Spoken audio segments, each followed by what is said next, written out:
check one of the three markers first, then we're going to check the left side and opposed to the right side. Okay, lie on your back for me, please. Most commonly, the third and final marker is the internal and external rotation of the hip. And as you can see, the left side is definitely rotating more than the right side, which is standard for the SRM twist. We're going to start you on your stomach. Hold on, sorry.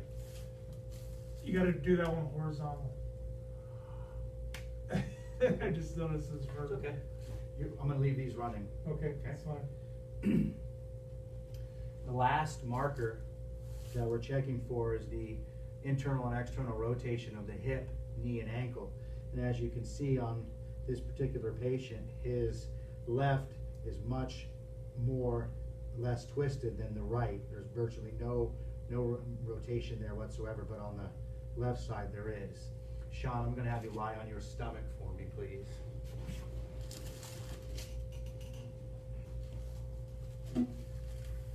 Shit. Sean, lie on your right side. Lie on your back and let me start it all over. That's okay. He'll edit this I out. can edit that, yeah. Sean, the first...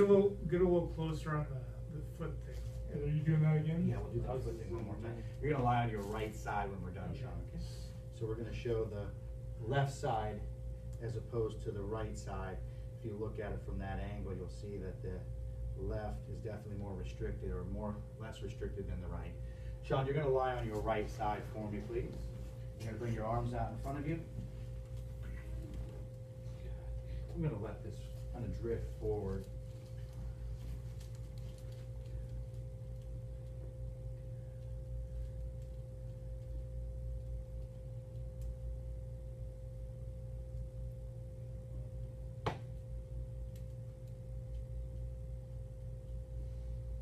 Okay, I'm going to lie on your stomach for me, please.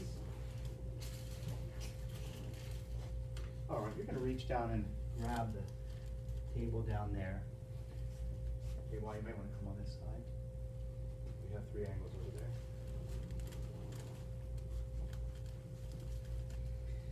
First component.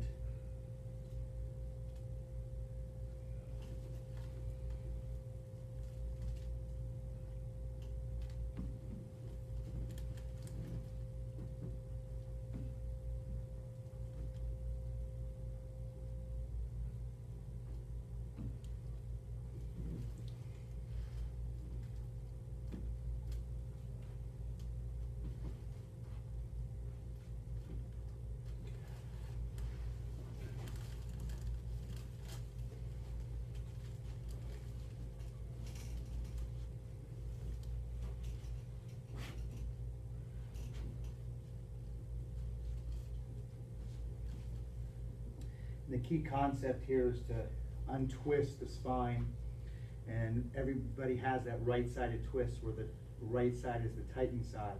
So we're going to twist it back to the left. The patients, 95% of the time, you could say, will notice a change from one side to the next, with the right side being more tight or feeling more restricted. Oftentimes you'll notice that from a physician standpoint. Patient's breathing becomes labored, they feel more tight, they become a little bit more restless on the table. It's very important that we untwist this component, because this is one of the primary movements with the SRM, is getting that lumbar spine to not quite rotate as much as the thoracic spine.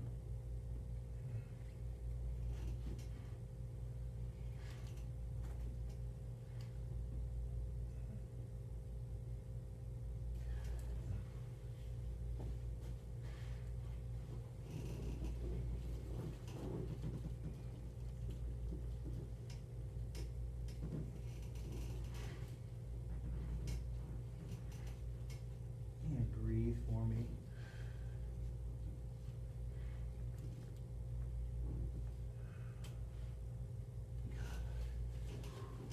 Okay, Sean, we're going to lie on your left side for me, please.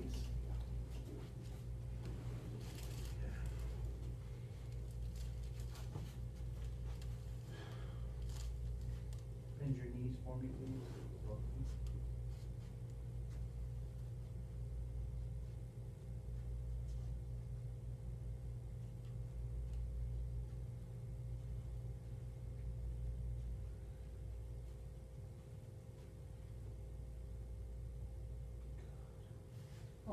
stay right there.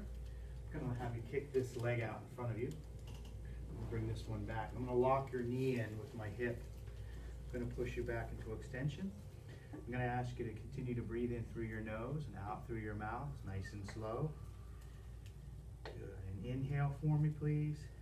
Exhale. And one more time. Inhale and exhale all the way down. Good. Okay, we're gonna lie you on your other side, please. Go through the same pattern on this side too, Sean, okay? I'm gonna lock your leg in there. Gonna rotate you back. Exhale and breathe for me, please.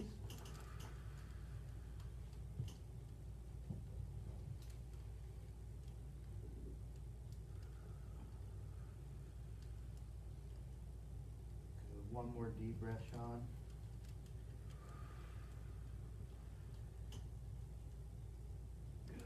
Okay, lie on your back, please.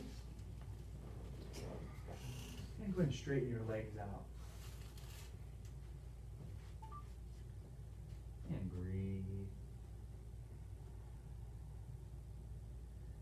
And I'm not taking the patient into hyperflexion. I'm putting the patient into full flexion and then lifting on the back of the skull, affecting the brainstem and the lower portions of the brain. Again, being the right-sided twist, he feels the patient will feel on one side versus the other a little bit more, typically on the right. Lying your head back for me.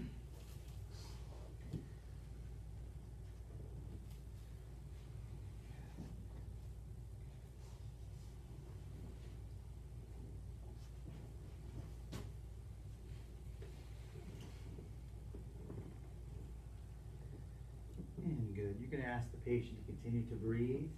Breathe, breathe, breathe. The patient should be feeling this positively in the internal and external rotators of the femur head.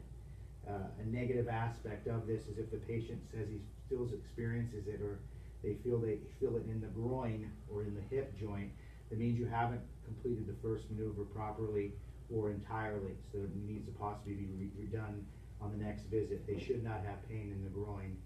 That indicates that there's an issue somewhere else that needs to be fixed first.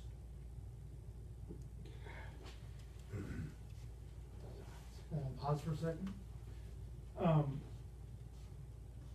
Like I noticed, like it's almost like you're training other doctors, you know, like you're telling them the maneuvers.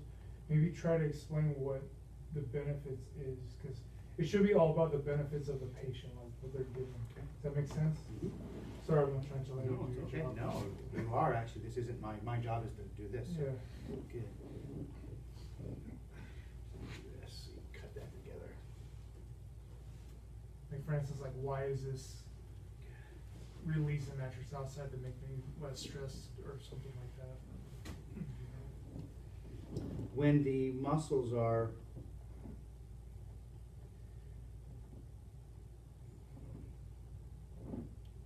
let that in, Sean. That,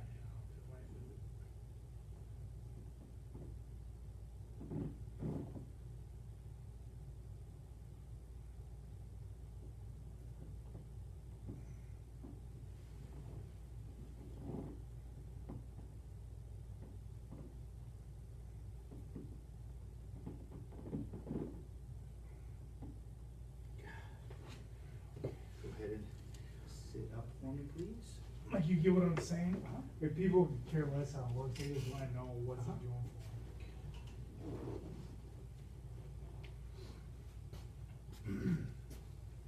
I'm gonna reach around my body. Let me have that hand. I'm gonna hold that right there.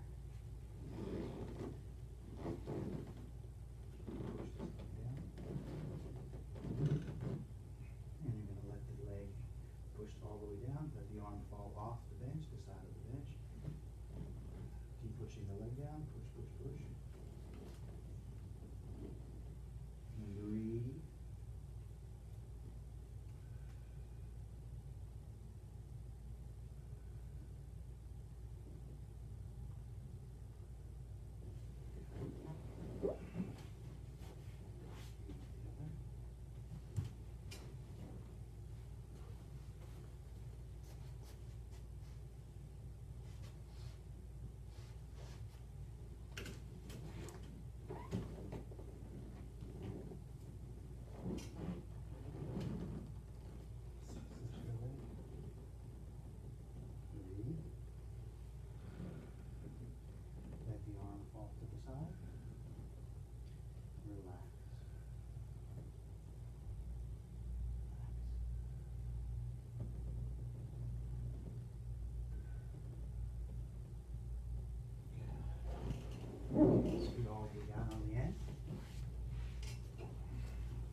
one of the final components, not directly related to the SRM, but a component we use for final treatment, is the mobilization of the thoracic and lumbar spine.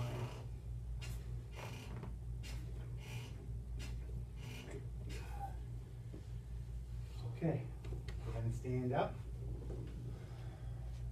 Good. Okay, good. Now what I'm gonna do is I'll add in some audio to give you that. Okay, like benefits, okay. Good. Okay. Actually, you know what, why don't we, That was why don't we just edit your, like, actually kinda like an interview, so. Okay. I mean,